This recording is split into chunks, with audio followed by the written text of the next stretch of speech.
Welcome back. She is one of San Antonio's newest city council members. Dr. Sue Kaur represents District 1.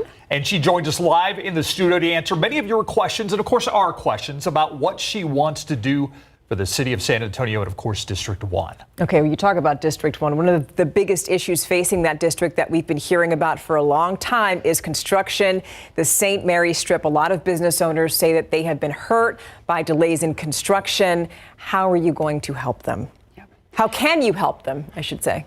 So first and foremost, we are the first line of defense, the closest elected official to residents. And so we want to be there over communicating to residents, telling them what's happening, and also holding our contractors and our city staff accountable for the work that's happening. And so the way we're going about doing this is prioritizing infrastructure in our office. On the campaign trail, I had said we were going to hire an infrastructure director, and we are actually on the way to hiring 2 people with that same background, because I'm not an engineer by trade, but having someone that understands why the decisions are being made in the way that they are, and then also asking tough questions of the work that's happening is a few of the things that we've already started doing to let people know what's going on. Obviously, you have a different perspective now that you're actually on the city council instead of a candidate. What have you learned about why those delays took place on St. Mary's, and hopefully what lessons were learned in all that? Yeah, so I think the first few lessons that we've learned is sometimes things, when you start digging, you don't really know what's underground. Yeah. And that's because we have infrastructure that's incredibly old that hasn't been addressed. And so things start to pile up, and when they start digging, they didn't always know what was going on. And so unfortunately, that means that we are taking a long time to get something done. I also think we can do a better job and be more diligent about contractors that we hire, about making sure we have enough funds set aside for specific projects. And at the end of the day, I think what we've really lacked on is communication and community engagement. And that's what our office can do and what we commit to doing as we continue through all the other infrastructure projects that are on. Because what's great news for constituents, if you're listening in, is that St. Mary's is predicted to be done by the end of July, beginning of August. It's just something that they've heard a lot about. A lot of delays, so I don't think they're getting too excited about that. Yeah, whenever they hear any new update. There's a big difference between being a candidate, and you were just talking about this when you're with the constituents and you're hearing about what they need. Okay, well, now you got the job. And so there's a big difference because now you have to compromise, you have to work with your colleagues, and things look different on this side. So can you talk about that? Yeah, when you're at the doors, all you're hearing is what constituents are facing on a daily basis, the challenges. And with the passionate heart that I have, I just want to come in and address all of those challenges. Then you realize when you get into the seat that, okay, there are reasons why things are happening, but that doesn't mean that the work can't be done. And so it's about how we do the work, not no. And we always say that in our office. And so I think the biggest difference is, one, we have to learn both sides of an issue. We have to take the time necessary sometimes to understand why certain decisions are being made, communicating and closing the feedback loop, because that's also something that we've noticed is that constituents will share their thoughts and feedback, but they never get a response. And so we will make sure that we do that so that when we're making a decision in hand with the community and with the city, that it's what's best for everyone. When you decided to run, it was kind of at a nexus where there was construction problems on St. Mary's. There were noise ordinance complaints between the businesses in District 1 and some of the neighborhood associations in District 1. What was the one thing that you said, all right, I need to get in this race? The one thing that actually is my why is around the economic segregation that exists in the city. So infrastructure is a major challenge, and actually all of these issues that City Council deals with affect our schools, affect our kids and our future generation. But as a public educator by trade, I've been in the education system for 15 years. We too often see that our schools that are have the most underserved populations are the ones with the biggest infrastructure challenges, that the areas surrounding those underserved communities are the ones that have the most drainage issues, the least access to healthcare, access to healthy food. The digital divide is a perfect example of some of the things that we see that are hugely separating between the communities in District 1, and it's very evident in District 1. You can walk 4 blocks and feel like you're in 2 completely places, and so that's why I actually got into the race, to be able to be a voice for those and to help advocate for all of our communities, regardless of the zip code that you live in. And I'm sure you also spoke with constituents about issues that they may have or questions that they may have about their community and police relations. And that brings us into the tragic story of Melissa Bettis, the woman who was shot and killed by SAPD just a few days ago. We've been asking our candidates when they come on our panel to just give us their thoughts or anything on that. Can you talk to us about that? Just give us your thoughts. Firstly, my heart goes out to the family of the Perez's. No one should have to suffer or die the way that she did. I think it was a tragic situation, one that charges us at city leadership and at SAPD leadership to take a step back and reflect on how this situation could have happened. But it also really highlights mental health issues in our community. Mental health is something I don't think we talk enough about and we don't have enough supports for. So regardless of who it is, we need to make sure we're doubling down this budget cycle on how we can help. And we did just allocate more ARPA funds for mental health issues with Opportunity Youth and at-risk youth in this last city council vote, but it really does highlight the work that still is yet to be done and making sure that we prevent this situation like this from ever happening again. We've done some stories since then at KSAT, and one of our Investigate story yesterday was with a former member of the mental health unit who said they don't take calls 24 hours a day, that there were only 12 of them. And then we found out today that the mental health unit wasn't even called in this particular instance. Does this include conversations with police officers and SAPD and this whole thing when you talk about mental health? Absolutely. And so even when you call 911, there should be an option for you to be able to say someone needs mental health supports. I think we already know this pilot program has been successful with the mental health unit at SAPD, so we need to think about how we can double down on those resources. All right, final question for you. I have noticed, and this is, I like to end with a lighter question here. I have noticed you have a companion with you on most of your campaign stops and most of the speeches that you get. You have a little dog. I want you to talk a little bit more about this person that you have, usually like literally on your hip. Literally on my hip. And she would be here today if I could. So her name is Hira. She's a little Pomeranian poodle. And I actually got her during Snowvid, when that crazy snowstorm, off Craigslist, and got her in a Walmart parking lot, believe it or not.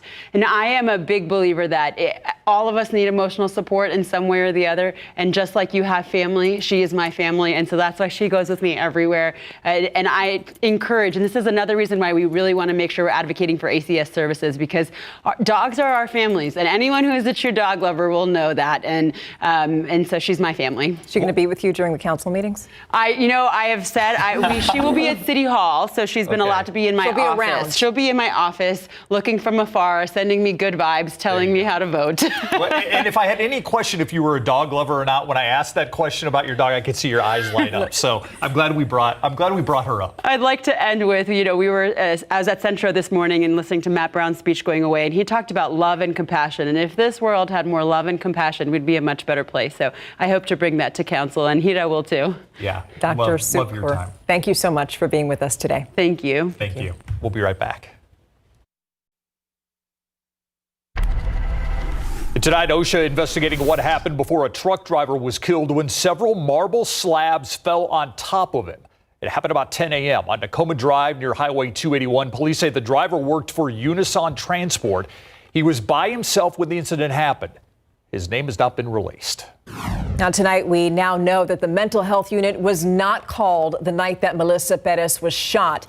Police Chief William McManus previously said that 46-year-old Bettis was having a mental health episode when 3 officers shot her Friday morning, and all 3 of those officers are facing murder charges. A man is recovering after an overnight crash on Loop 1604 on the northwest side. Police say he lost control of his vehicle and rolled over. He became trapped inside, had to be rescued by firefighters.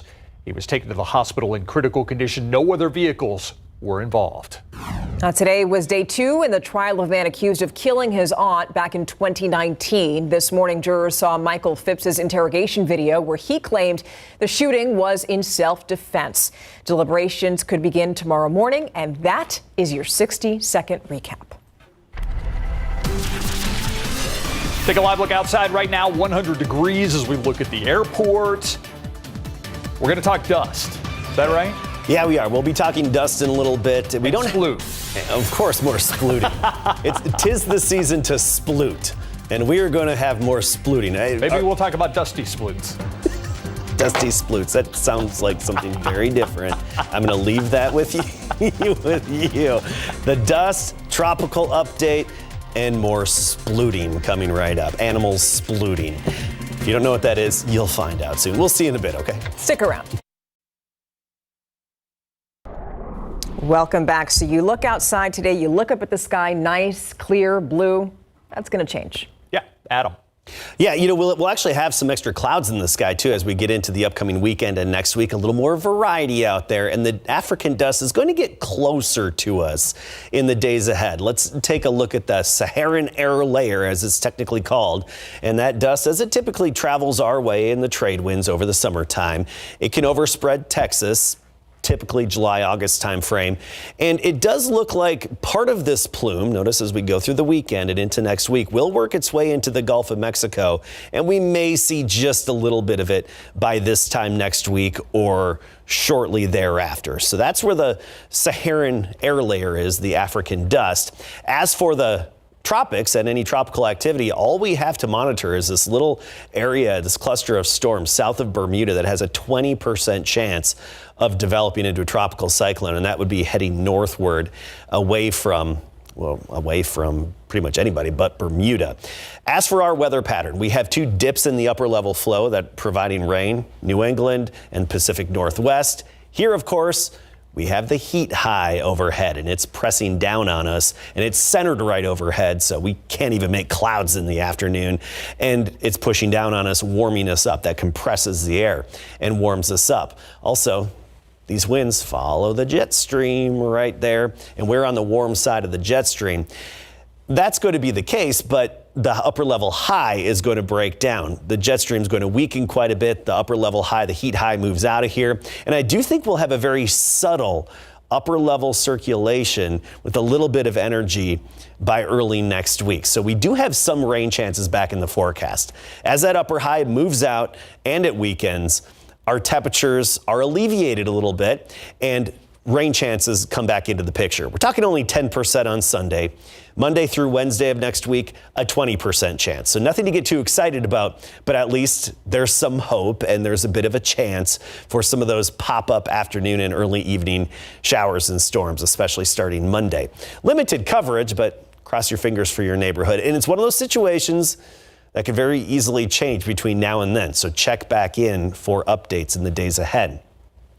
102 for the high temperature today, officially in San Antonio, 1 degree shy of the record of 103. The average, by the way, 93 degrees. We'll be getting a little closer to average as we get into next week. Look at the current readings. Carrizo Springs 104 along with Eagle Pass, Cotulla, Del Rio 107. Meanwhile, Victoria 94, Corpus Christi 93. You have the much higher humidity closer to the Gulf Coast and the sea breeze, which keeps their temperatures a little bit lower than us further inland. 97 Rio Medina and Canyon Lake now 95. This is a nice change. Afternoon dew points actually falling off a little bit. We didn't see this for several weeks because of all the soil moisture and all the vegetation providing us with added humidity. But now we're starting to see these afternoon dew points fall off. For the most part, we're talking some 60s and 50s, and that's mitigating the heat index a bit. 77 in the morning, sunny, 100 degrees by the afternoon. It'll feel like 104. When you factor in the bit of humidity in that afternoon air. Southeast wind, by the way, 10 to 20, so at least a bit of a breeze you'll notice. 100 in Floresville tomorrow, Rio Medina 98, Comfort. You'll top out at 97. Notice the temperatures dropping a little bit. We'll be down into the upper 90s by Sunday, the mid 90s by the early and middle part of next week. And we had to get to the splooting here. Here's a new one. Squirrel splooting on the concrete this morning in the shade underneath the truck. They're splooting on the roof. Squirrels are splooting everywhere. We also have raccoons splooting and a tortoise here splooting. I don't know if he's so much splooting or just he's slow and moving along. Anyways, and the sunbathing dog staying hydrated as well. Back to some more squirrels splooting. You may recognize them doing that in your backyard, front yard, wherever, because that's what they do to try to stay cool in this kind of weather. And any way you can stay cool, whether it's splooting or not. Some very talented person just heard you say that and is going to make a song. Watch out of what you just said. Splooting on the trees, splooting on the roof. Sounds like a country song. Yep. We'll be right back. To the Buzz now, nothing says July 4th like a hot dog at a ballpark. Well, Pepsi wants to get in on that tradition with the new product. The beverage brand is releasing its first ever condiment, Pepsi Cola Chip. Instead of ketchup, Pepsi Cola Chip. Yeah. The special sauce has caramel notes and citrusy pops of Pepsi Cola. I don't know. It's infused with Pepsi, smoked tomatoes, cinnamon, thyme, oregano, paprika, onions, also ketchup. The limited edition sauce is available on July 4th at 4 U.S. ballparks, and that would be Chase Field in Phoenix, Yankee Stadium in New York City, Target Field in Minneapolis, and Comerica Park in Detroit. I would try it. At least once. Yeah, you can tell me about it afterwards. Yeah, well, I'm not going to be at any of those ballparks. So. Now, Barbie fans have a chance to stay at a life-size Barbie Malibu Dreamhouse for free to mark the release of the new live-action Barbie movie. Warner Brothers and Airbnb teamed up for the promotion, and Ken is going to be taking over the house, spelling his name with floats in the pool, and also putting some of his own touches on the place. All right, 2 winners will get an overnight stay on July 21st and 22nd. Each can bring a friend. It's the same dream house that Airbnb listed in 2019 for $60 a night in honor of the 60th anniversary of Barbie. Starting July 17th, you can head to the Airbnb's website to have a chance at one of the bookings. And of course, that's the same time the movie comes out, I think. And we'll be right back after this. All right, temperature is actually dropping a little bit here. 100 even tomorrow through Saturday, mid-90s by Monday. And it looks like that'll be a trend for a little while there. Also some daily slight chances of afternoon showers and storms. We're talking very isolated activity. By the way, tomorrow is another CPS Energy Peak Demand Day, Yellow Day tomorrow. Okay. Thank you so much for watching, and we'll see you right back here on the Night Beat. Have a great night.